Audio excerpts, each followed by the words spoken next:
Շնորհակալություն ազգային ժողովի հարգելի փոխնախագահ, հարգելի գործընկերներ, սիրելի քաղաքացիներ։ Ես մի անգամ արդեն առիթ ունեցել եմ ասելու, որ համաձայն չեմ այն մոտեցման հետ, որ դրսևորում է Հայաստանի Հանրապետության վարչապետը 3 տգետ օլիգարխների նկատմամբ, քանի որ իմ ընկալմամբ, երբ որ վարչապետը այս տգետ օլիգարխներին, օրինակ կենսաբանության ոլորտից է հարցեր տալիս կամ առաջարկում է օրինակ արհամարել բառը գրել առանց տարածքալների ուղիղ եթերում, իմ ընկալմամբ դա նրանց այդ 3 օլիգարխների կոնկրետ մտավոր ունակությունների գերագնահատումը որպես այդպեսին, գերակնհայտ է, որ այդ մարդիկ չեն կարող օրինակ արհամարել բառը գրեն առանց 2 տարածքալի կամ կենսաբանական ինչ-որ գիտելիքներ ունենալ, աշխարհագրական ինչ-որ գիտելիքներ ունենալ։ Ես իմ վրա եմ վերցրել այս 3 օլիգարխներին օգնելու ու նրանց կրթելու հարցը, ու ես կարծում եմ, որ նրանց հետ պետք է սկսել ամենապարզից։ Ու ես հիմա նրանց հետ կսկսեմ մեր առաջին դասը, սիրելի 3 օլիգարխներ, հարմար նստեք էկրանների առաջ, սկսում ենք։ Մենք նրանց հետ դասը կսկսենք Այբուբենից։ Սիրելի օլիգարխներ, մեր Այբուբենը գրվել է 405 թվականին Մեսրոպ Մաշտոցի կողմից։ Մատենադարան դիմաց մի հատ արձան կա, նստած մարդու արձանա, դա Մեսրոպ Մաշտոցն է, մեր տառերն ինքն է գրել։ Մեր Այբուբենը ունի 39 տառ։ Մենք հիմա ձեր հետ կփորձենք այս տառերը ձեզ բացատրել։ Սիրելի օլիգարխներ, տառ A, առյուծ։ Օրինակ, սատկած առյուծ հեծնելը հերոսություն չէ։ Հաջորդ տառը, սիրելի օլիգարխներ, B,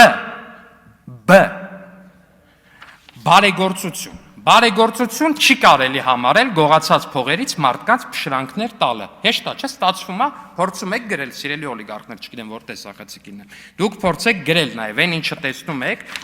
այս սպիտակ թղթի վրա որ տեսնում եք այդ սև բանը, դա փորձեք արտագրել։ G, սիրելի օլիգարխներ, G, գործարան։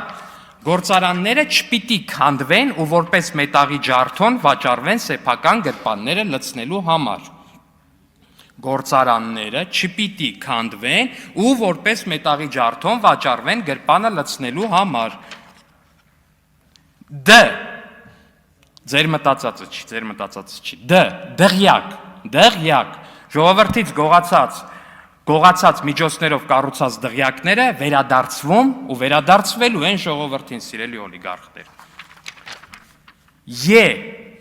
Դուք հիմա կզարմանաք, որտեղ արդեն հասկացել եք, որ այս մի հատը, մի տառ է, բայց երկու հնչյուն եք լսում, չէ՞, եւ է։ Են այդպիսի տառ է ինքը։ Եկեղեցի։ Եկեղեցին մեր սրբությունն է, սիրելի օլիգարխներ, ոչ թե KGB-ի գործակալների որջը։ Զավակ, ձեր զավակներին բանակից ազատելով, ուրիշների զավակների կյանքի գնով պատերազմ մի հրահարեք, սիրելի օլիգարխներ, մի հրահարեք, լավ բան չի կարելի, no։ Էներգետիկա, Հայաստանի էներգետիկան ձեր դուքյանը չէ, որ թաքուն տանեք, այստեղ այնտեղ ամբողջ համակարգը գրավ դնեք, ամբողջ համակարգը էներգետիկա։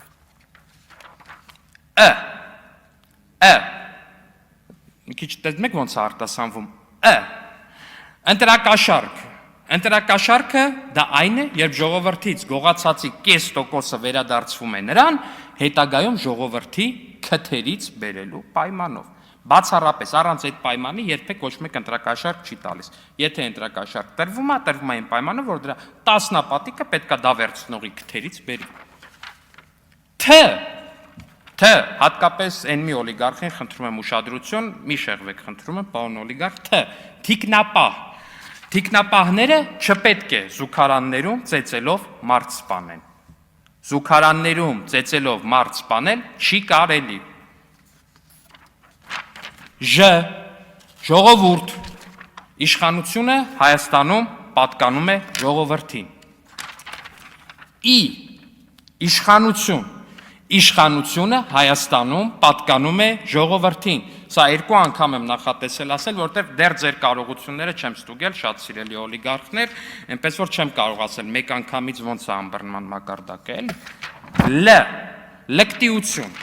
Լկտիությունը պիտի չափ ունենա։ Կամ լկտիությունը, երբ ժողովրդից գողացած փողերով լրատվականներ եք բացում, որոնցով մարդկանց հետո ժեղ պիտի ասեք։ Խ.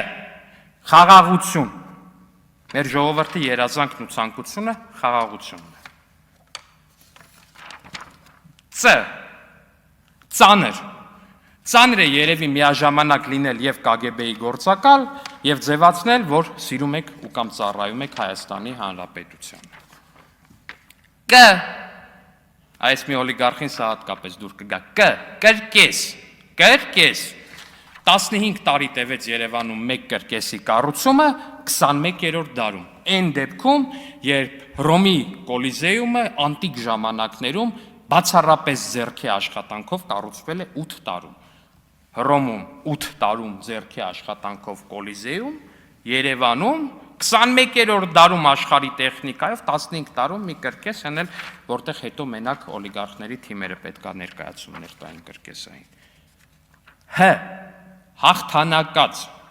Հատկապես պարոն Քոչարյան ուշադիր եղեք, հաղթանակած ու կամ հաղթել բառը գրվում է ղ-ով, ես տեսել եմ դուք այդ սխալն արել եք, ղ-ով է գրվում, ղ։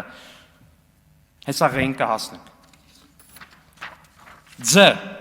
Ձրիակերություն։ Ձրիակերների պես 30 տարում զինվորներին թողել էի կոնսերվայի բանկաների հույսը։ Ղ. Սա ընտառնա, ղ. Ղալատ։ Ղալատ եք անում, երբ մտածում եք կամ կարծում եք, որ պիտի կարողանաք Հայաստանի անկախությունը մատաղանել ձեր տիրոջ ոտքերի առաջ։ Չ. Ճուտ։ Ճիշտ է, որ KGB-ի ձեր կուրատորները ձեզ ճուտ են ասում առանձին զրույցներում։ Մ. Մենաշնոր։ Այն որ ձեր ուզած ոլորտներում մենաշնորներ էիք սահմանում ու ձեր զավակներին ու բարեկամներին դնում էիք այդ մենաշնորների գլխին, այդ չի նշանակում, որ դուք yaman բիզնեսմեններ էիք։ Իդեպ յուրացնել, հաջորդ դասին կանցնենք մաթեմատիկայի ու կփորձենք միասին հաշվել, թե որքան գումար եք դուք յուրացրել Հայաստանի ժողովրդից։ Ն. Ներողություն։ Ներողություն եմ խնդրում մեր քաղաքացիներից, որ ստիպված եմ աժամբյոնն օգտագործել տգետ օլիգարխներին կրթելու համար։ Շ. Շինել։ Նորից ասեք, թե քաղաքացուց գողացածով մարդը քանի դղյակ եք շինել։ Որոշող։ Դուք այլևս երբեք Հայաստանում որոշող չեք լինելու։ Չ. Չափ։ Ցիտելով դասականին, երբ չափն անցնում եք, թեկուզ լափելու մեջ, անչափ չեք դառնում։ Պ. Պետություն։ Պետությունը ամենաթանկն է, ինչ մենք ունենք, ու դա չեք կարողանալու մեզնից խլել։ Ռ. Ռևանշ։ Ոյ, կներեք։ Ջներեք է ռևանշի տեղը, առանց դու գելու էինք նայում արդեն։ Ռ. Ռևանշ։ Դուք ժողովրդի նկատմամբ ռևանշի չեք հասնելու։ Ժողովուրդը ձեզ անվերադարձ նոկաուտ է ուղարկել։ Ս. Բայց ջն բաց թողեցինք ամեն դեպքում։ Ջ. Ջեպկիր։ Ջեպկիր եղել եք, ջեպկիր էլ կմնաք։ Ս. Սահման։ Սահմանի դիրքերում ձեր թողած կոնսերվայի բանկաները վերջում ձեզ ենք տալու, կտանեք, կհանցնեք։ Վ. Վատություն։ Ում էր այս ժողովուրդը ինչ վատություն արել, որ եկել կպել եք ու չեք պոկվում, կարանք հասկանանք։ Տ. Տգետ։ Տգետ լինելն ամոթ է, երբ քեզ դնում ես ուժերի տեղ։ Ր. Ռաֆի, Ռաբունի, անգամ Ռաֆին ու Ռաբունին չեն սիրում ձեզ, պարոն օլիգարխներ, չեն սիրում։ Ց. Ցույց։ Ցույցերի ժամանակ թմրանյութերի օգտագործումը օրենքով պատժելի է։ Ուժեղ լինելու համար նախ պիտի ուժեղ բառը գրել իմանաք, դա ստուգենք հաջորդ դասը։ Փ. Փող։ Այս վստահ եմ, որ հիմա կամերայի հետևում ձեր աչքերը փայլեցին, պարոնայք օլիգարխներ, անկեղծորեն վստահ եմ, բայց չարաճճի օլիգարխներ, դրա մասին հետո կխոսենք, փողի հետ կապված հաշվարկները ասեցի հաջորդ դասին լինելու։ Ք. Այ հենց այդ փողի հետ կապված աչքերի փայլի համար էլ պետք է իմանալ, որ քրեական հանցագործությունների համար կարող եք ազատազրկվել։ Եվ վերջապես օրենքի առաջ բոլորը հավասար են։ Օլիգարխ։ Օլիգարխները էլ թրենդային չեն, տղերք, կարող հիպի դառնաք։ Եվ վերջում Ֆ. Ով շատ բարդ դասարան է ձերը։ Հաջորդ դասին խնդրում եմ տնայինները ձեր գործընկերների միջոցով կուղարկեք, որ ստուգենք, հասկանանք, որ տառը ինչպես հասկացագրելու, ինչպես ասեցի, կանցնենք արդեն բազմապատկման առուսակին ու մաթեմատիկային առհասարակ։ Շնորհակալություն։ Ես իհարկե ելույթ պետք է չունենայի, բայց ստիպված եմ արձագանքել պարոն Դանելյանին եւ կփորձեմ ձեր շատ էմոցիոնալ ելույթին այդքան էմոցիոնալ չարձագանքել, բայց չեմ խոստանում, որ կեսից չեմ փոխի որոշումս։ Պարոն Դանելյան, որ խոսում եք ազգային պառակտումից, խոսում եք մարդկանց թիրախավորելուց։ Գեղամ Մանուկյանին ճանաչում եք, պարոն Դանելյան։ Ճանաչում եք։ Ճանաչում եք Գեղամ Մանուկյանին։ Ճանաչում եք։ Ճանաչում եք։ Տեսել եք, որ Գեղամ Մանուկյանը Facebook-ում հրապարակային քաղաքացիական պայմանագիր կուսակցության ընտրողներին եւ աջակիցներին, պարոն Դանելյան, տեսել եք, որ Գեղամ Մանուկյանը քաղաքացիական պայմանագիր կուսակցության աջակիցներին 680,000 ընտրողներին սեռական բնույթի հայհոյանք է տվել ժամանակին։ Դուք դա տեսել եք։ Չեք տեսել, թե հիմա ձեր եք անում, թե չեք տեսել։ Զարմանալի է։ Դե իմացեք, որ Գեղամ Մանուկյանը սեռական բնույթի հայտարարություն է արել, սեռական բնույթի վիրավորանք է հնչեցրել դեռ տարիներ առաջ։ Քաղաքացիական պայմանագրի 680,000 ընտրողներին։ Հիմա ես առաջարկում եմ նախ գնալ եւ ծանոթանալ սկրինշոթը կա այդ հայտարարությանը, հետո գնալ եւ ձեր ընկերոջը, ընկեր Գեղամին բարոյախրատարական դասեր տալ, բացատրել, որ չի կարելի թիրախավորել մարդկանց առավել եւս սեռական բնույթի հայտարարություններ անել։ Լավ կլինի, որ Գեղամ Մանուկյանի հետ խոսեք նույն տոնայնությամբ եւ նույն էմոցիաներով, ոնց որ խոսում եք հիմա այստեղ։ Հակառակ դեպքում, եթե ձեր բարոյախրատական ճառը միայն վերաբերում է ձեզ ու չի վերաբերում մյուսներին, դա պարզագույն երեսպաշտություն է, պարոն Դանելյան։ Դա շատ լավ, ես հիմա ձեզ կոնկրետ օրինակ եմ բերում։ Ես ակնկալում եմ, որ դուք Գեղամ Մանուկյանին գնաք ասեք Գեղամ, ընկեր Գեղամ, էս ինչ ես անում։ Դուք ես ո՞նց ես իրավունք վերապահում Հայաստանի 680,000 քաղաքացիների սեռական բնույթի հայհոյանք տաս։ Ու հետո իրավունք չունի, չէ՞ Գեղամ Մանուկյանը, ոչ ոք իրավունք չունի։ Դե խնդրում եմ, եթե իսկապես դուք բան չեք, փարիսեցի չեք, պարոն Դանելյան, ես խնդրում եմ, որպեսզի դուք Գեղամ Մանուկյանին նույն այդ բարոյախրատարական տոնայնությամբ նրան մի հատ կարգի հրավիրեք իր ասացի համար եւ նաեւ առաջարկում եմ, որ դա նկարեք եւ այդ տեսանյութը հրապարակեք։ Հաջորդը։ Ասում եք մատ է թափ տալիս եւ այլն։ Գիտեք, ժողովրդավարական պետություններում, այո, պետության ղեկավարը կարող է շփվել իր քաղաքացիների հետ, կարող է բռնկվել բանավեճի մեջ, կարող է մի քիչ էմոցիոնալ դառնալ, տաքանալ, հետո կարող է ներողություն խնդրել։ Դա ժողովրդավարության նվաճումն է, ինչը որ տեղի է ունեցել Երևանի մետրոպոլիտենում։ Բայց ժողովրդավարության նվաճումը չի, երբ որ օրինակ ղեկավարի, հանրապետության ղեկավարի անունը կրճատ ասելու համար մարդուն տանում են զուգարան ու այնքան են ծեծում, որ մահանում է, պարոն Դանելյան, գիտեք։ Ընդ որում այդ մարդը, որին այնքան են ծեծել, որ մահացել է, ձեր դաշնակցական գործընկերն է եղել, ձեր կուսակցականն է եղել, պարոն Դանելյան։ Այ դրա մասին է պետք խոսալ։ Այս երկու մշակութային կոդերի, ես տեսա, որ Ռոբերտ Քոչյանը ոդկասթի ժամանակ ասում է նա,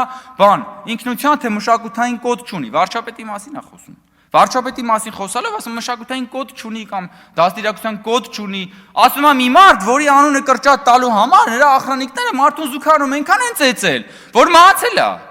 Տիկին Խամոյանն ու Աննա Գրիգորյանն էլ նենց հիացական եւ լուռ են նայում այդ պահին Ռոբերտ Քոչյանին, ոնց որ կենթանի հուշարձան տեսած լինեն։ Լավա չէի գնում մի հատ էլ խունգ վառում դեմը։ Բա մի հատ ասեք, մի րոպե, շեֆ, հələ մի րոպե, բա քո կոդը որն է։ Բա քո բարոյական եւ մշակութային կոդը որն է, բա Պողոս Պողոսյանին եւ ի վերջո ինչ պատահեց։ Որտես գալիս եք բարոյախրատական բան եք, ճառեր եք ասում ստեղ։ Ազգային պառակտումից եք խոսում, պարոն Դանելյան։ Դուք երկար ժամանակ դարձել էիք բանի ձեր խմբակցությունը եւ ձեր քաղաքական ուժը Բագրատ Գալստանյանի բեք վոկալն էիք դարել։ Ու ինչ ասում էր, կրկնում էիք, հետևից կրկնում էիք ու Բագրատ Գալստանյանը այսօր բանա դատվում է ահաբեկչության բանով։ Ահաբեկչության քեյսով դատվում է։ Այդ ահաբեկչության ծրագրավորելը ազգային պառակտում չի կամ ազգին վնասել չի կամ պետությանը վնասել չի։ Թեթև ասենք ինչ որ մի հատ բաներ էլ եսա կանցնի կգնա, պարոն Դանելյան։ Դրա մասին ասելիք չունեք, երբ որ հա կարած գործ է։ Փաստորեն բոլոր գործերը Պողոս Պողոսյանի գործն էլ է կարած գործ, հոկտեմբերի 27-ն էլ էր կարած, մարտի 1-ն էլ էր կարած, բան չունեք ասելու դրա մասին։ Պարոն Դանելյան, որ ասում եք Ղարաբաղից բռնի տեղահանվածների մասին եք ասում։ Ես ձեզ ուղղակի հիշեցնում եմ, էլի։ Ղարաբաղի մասին եք ասում։ Ես ձեզ հիշեցնում եմ, որ 2023 թվականի սեպտեմբերի 9-ին Ղարաբաղում դուք Վերցրեցիք իշխանությունը, սեպտեմբերի 9-ին Սամվել Շահրամանյանին ընտրեցիք Ղարաբաղի նախագահ։ Դրանից ընդամենը 10 օր հետո ինչ տեղի ունեցավ, սկսվեցին ռազմական գործողություններ, իսկ դրանից ընդամենը 17 օր անց, սեպտեմբերի 26-ին, Սամվել Շահրամանյանը հրամանագիր ստորագրեց Ղարաբաղը լուծարելու մասին։ Ես ուզում եմ հիշեցնել, որ այդ ժամանակ, երբ որ Ղարաբաղում դուք վերցրել եք իշխանությունը, Ռոբերտ Քոչյանը շնորհավորում էր Սամվել Շահրամանյանին եւ ձեր քաղաքական թիմը հույս էր հայտնում, որ նույն բանը տեղի կունենա Հայաստանում։ Իսկ ինչ տեղի ունեցավ Ղարաբաղում։ Ձեր իշխանություն վերցնելուց ընդամենը 17 օր անց Ղարաբաղը լուծարվեց։ Հիմա դուք եկել եք խոսում եք Ղարաբաղից տեղահանվածների մասին։ Դուք հասկանում եք ինչ եք արել։ Դուք մատաղ եք արել այդ մարդկանց։ Ես հիշում եմ, դուք այն ժամանակ մեզանից պահանջում եք, թե խիչ ենք մենք էվակուացնում այդ մարդկանց։ Մեզ մեղադրում էիք, թե մենք խիչ ենք էվակուացնում Ղարաբաղի մեր հայրենակիցներին։ Հիմա, պարոն Դանիելյան, այդ թվում դուք ելնում եք ճեպազրույցներ եք տալիս, ասում եք մենք ունենք վերադարձի ծրագիր։ Բա եթե վերադարձի ծրագիր ունեիք, այն ժամանակ խի էիք մեզ մեղադրում, որ իբր թե մենք չենք էվակուացնում իրենց Ղարաբաղից։ Կամ դուք ասում եք, պարոն Դանիելյան, էլի խոսում եք նրանց իրավունքների մասին եւ ճիշտ եք անում։ Բայց ես էլի չեմ հոգնելու կրկնել, պարոն Դանիելյան։ Չեմ հոգնելու կրկնել։ Մենք նախորդ տարի $220 միլիոն վարկ ենք վերցրել Ղարաբաղից տեղահանվածների բնակարանային կարիքները հոգալու համար։ Ձեր շեֆից Ռոբերտ Քոչյանից, պարոն Դանիելյան, դատախազությունը պահանջում է $200 միլիոն թալան։ Համարյա այնքան փող է պահանջում թալանված, ինչքան որ մեր պետությունը վարկ է վերցրել Ղարաբաղից տեղահանվածների բնակարանի հարցը լուծելու համար։ Ես խնդրում եմ ձեզ, հաջորդ ոդկասթին ես առաջարկում եմ Տիկին Խամոյանի փոխարեն դուք գնաք մասնակցեք Աննա Գրիգորյանի հետ կամ հակառակը։ Եվ դուք հարց տաք, ասեք պարոն Քոչարյան, կլինի այդ 200 միլիոնից գոնե մի քանի միլիոնը տանք Ղարաբաղից տեղահանվածներին, որ գոնե խոսալու տեղ ունենանք։ Գոնե խոսալու տեղ ունենանք։ Եթե իհարկե ձեզ ընձեռնվի այդ պատիվը նստելու նրա հետ այդ ոդկասթի նույն սենյակում։ Չնայած ես կարծում եմ, որ դուք օրինակ եթե խոսեք ավելի հետաքրքիր բաներ կխոսեք, քան թե Ռոբերտ Քոչյանը։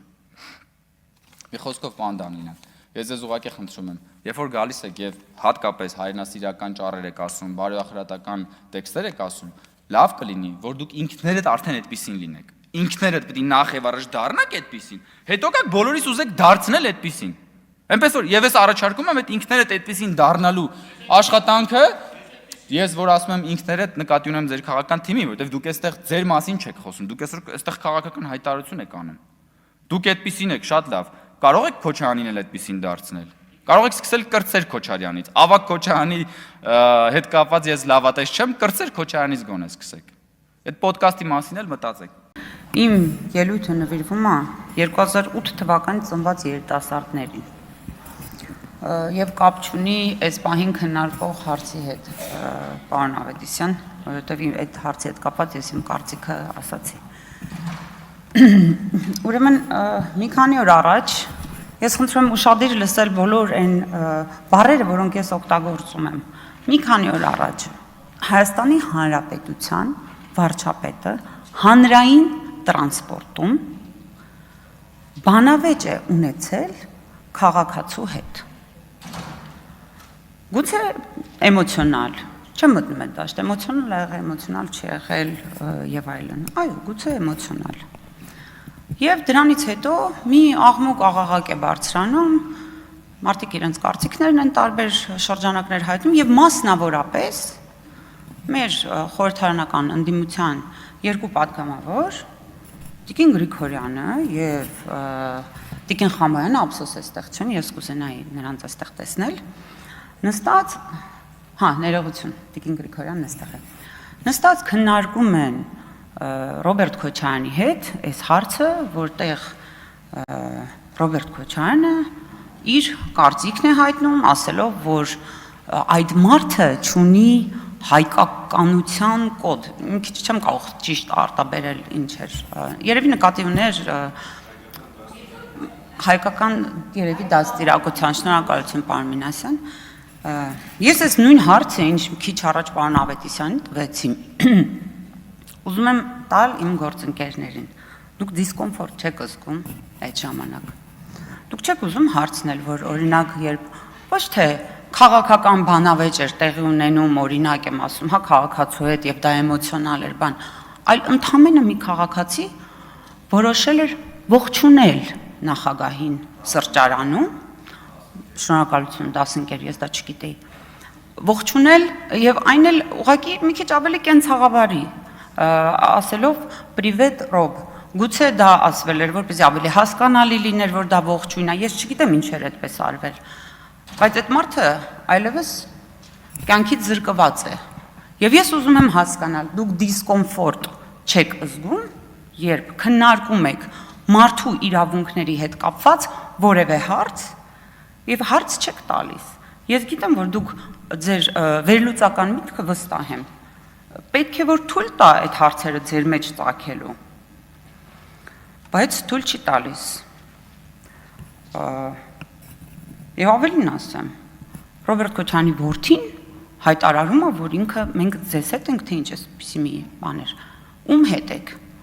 Բա այդ որ այդ մարդը գնաց սրճարանում ու չվերադարձավ, սրճարանում զուգարան գնաց ու չվերադարձավ։ Այդ ժամանակ ում հետ էիք դուք։ Թե ձեզ ողջունել չի կարելի։ Իմանանք ուղղակի։ Ես ուզում եմ հասկանալ, էլի ինչի դուք այս հարցերը չեք բարձրաձայնում։ Ինչի չեք հարցնում մի անգամ, լավ, հանրային չեն հենց։ Կարող քաղաքական աբյուզի եք ենթարկվում եւ չեք կարողանում ուղղակի խոսքի մակարդակում դա բերել, սենց արեք, ժողովուրդ։ Կօգնենք։ Ընդհանրապես ես ձեզ առաջարկում եմ, երբ որևէ հարց քննարկում եք, ձեր շուրջը նայեք, որովհետև այո, դուք կարող եք որպես քաղաքացի մարդու իրավունքի հետ կապված ինչ որ հարց ունենալ, մտքեր ունենալ, բայց ձեր տեղը ձեզ թույլ չի տալիս դրա մասին խոսել։ Ձեր տեղը ձեզ խանգարում է դրա մասին խոսել։ Եթե նույնիսկ մի բան էլ ասեմ, հա, անդրադարձել էին, որ հերոսի բանա, հերոսի զավակ է, ինչպես կարելի է, լավ, ինքը հերոսի զավակ է, ինքը հերոս չի։ Բայց նույնիսկ եթե այդ տեսանկյունից եք ուզում հարցին նայել, մի հատ էլ բան եք անում, հղում եք անում դրան։ Վազգեն Սարգսյանի անունը ոնց կարողացել եք օգտագործել եք քաղաքական հարմարավետությամբ, ոնց հարմարացրել եք օգտագործել եք, սպառել եք ամբողջությամբ։ Երբ Վազգեն Սարգսյանի մայրը Գրետա Մայրիկը այնտեղ նստած էր, այդ ուր էիք։ Թե հենց պետք է օգտագործել, հերոսանալ դրանով օգտագործում եք, երբ պետք չի մոռանում եք։ Ժորժ ջան, ես ինչի եմ ելույթս նվիրել 2008 թվականի ծնվածներին, որովհետև սրանք բաներ են, որոնք մեր երիտասարդները գուցե տեղյակ չեն։ Գուցե այս պահին իրանք TikTok-ում, որտեղ դուք սիրում եք այնտեղ լինել, հայտնվում են ինչ-որ բաներով, թեզեր են հայտնվում, տենց կիսատ պռատ, որ մենք հերոս ենք, մենք էս ինչ ենք, մենք Վազգեն Սարգսյանը։ Դուք ձեզ մի ծածկեք ոչ մի բանով։ Դուք մերկ եք ու դա երևում է։ Շնորհակալություն։ Ազգային ժողովի հարգարժան փոխոսնակ, հարգելի գործընկերներ, սիրելի քաղաքացիներ։ Եթե Հայաստանը շարժվի 3 օլիգարխների պարտադրված ուղով, ապա ամենայն հավանականությամբ պատերազմը կդառնա անխուսափելի։ Այդ քաղաքականությունը որդեգրելու դեպքում մենք պարզապես կներքաշվենք նոր արկածախնդրության մեջ, վտանգելով մեր պետության անվտանգությունն ու ապագան։ Հանրային դաշտում հաճախ հնչում է հարց. ինչու 2020 թվականի պատերազմից առաջ ամբողջությամբ չներկայացվեց իրավիճակի լրջությունը, սակայն այսօր, երբ երկրի ղեկավարությունը բաց եւ ուղիղ խոսում է ռիսկերի մասին, նույն շրջանակները փորձում են դա ներկայացնել որպես պատերազմով սպառնալիք։ Սա ոչ թե հակասություն է, այլ հասարակության գիտակցությունը մոլորեցնող փորձ։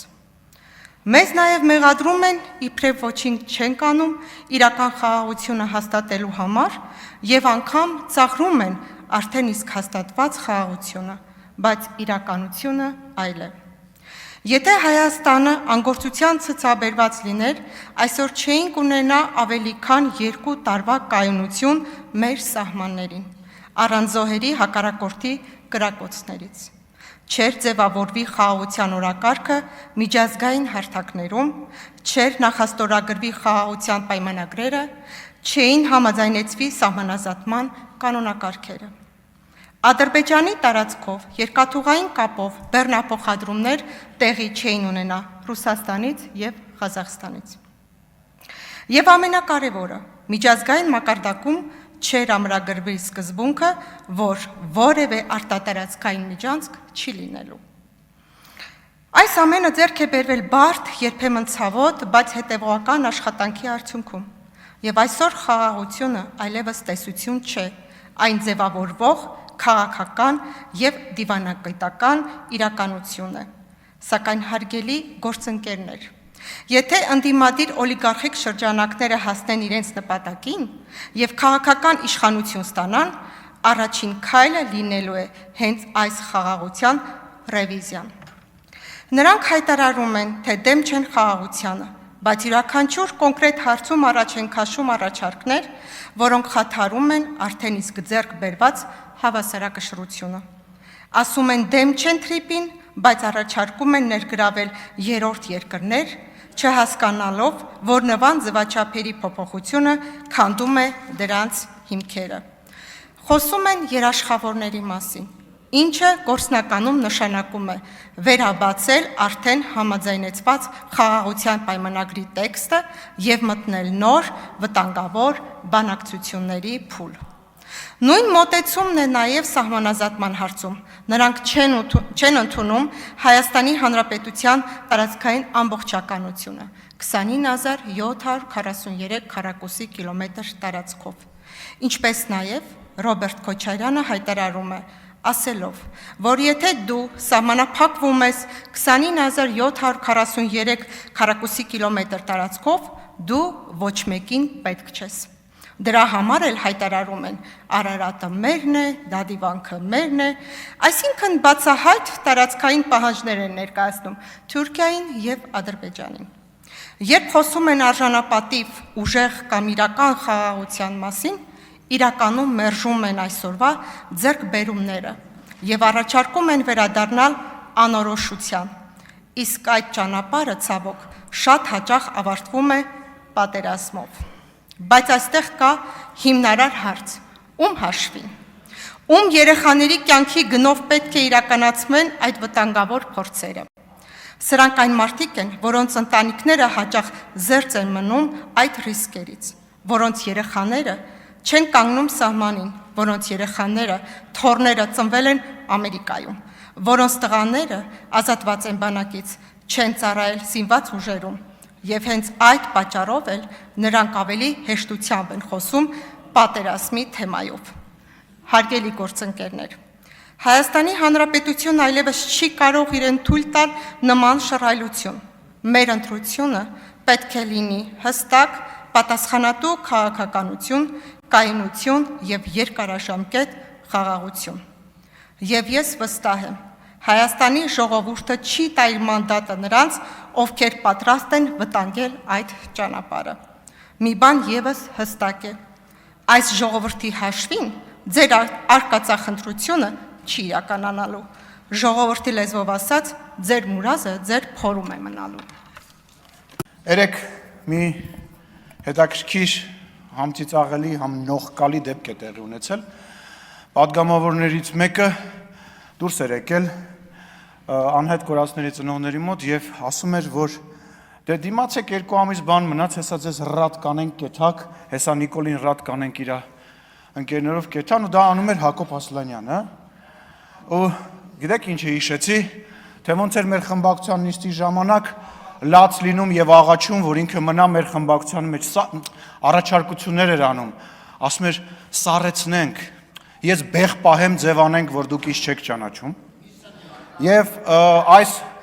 գիտեք, մենք էլի տենց դեպքեր ունեցել ենք մեր քաղաքական պատմության մեջ եւ վստահ եմ էլի կունենանք տենց դեպքեր, որ մարդիկ, ովքեր Նիկոլ Փաշինյանի sense շող կտենում են, իրանց թվում է այդ իրանք են։ Տենց աստղայինը տանում է, քաղաքական մտածում են իրանք sense լուրջ քաղաքական ապագա ունեն։ Կոնկրետ իրապարակայում իրանք քաղաքական Պանիկովսկին են եւ ուզում եմ իրեն շնորհավորեմ, որ մենք ձեզ ռադարինգ, բայց անենց պահեցինք, որ թոշակի հարցը կլուծեք։ Այնուամենայնիվ թոշակը կստանաս, հա, մի անհանգստացի, բայց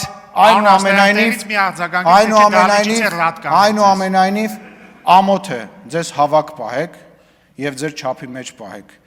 Նիկոլ Փաշինյանի շողքը հանգարց չմտածեք, որ դա դուք եք կամ կարաք երբևիցե լինեք։ Իրոք 2 ամիս մնաց, հետո ձեզ երևի փողոցում մարդիկ տենան ու նույնիսկ չճանաչեն։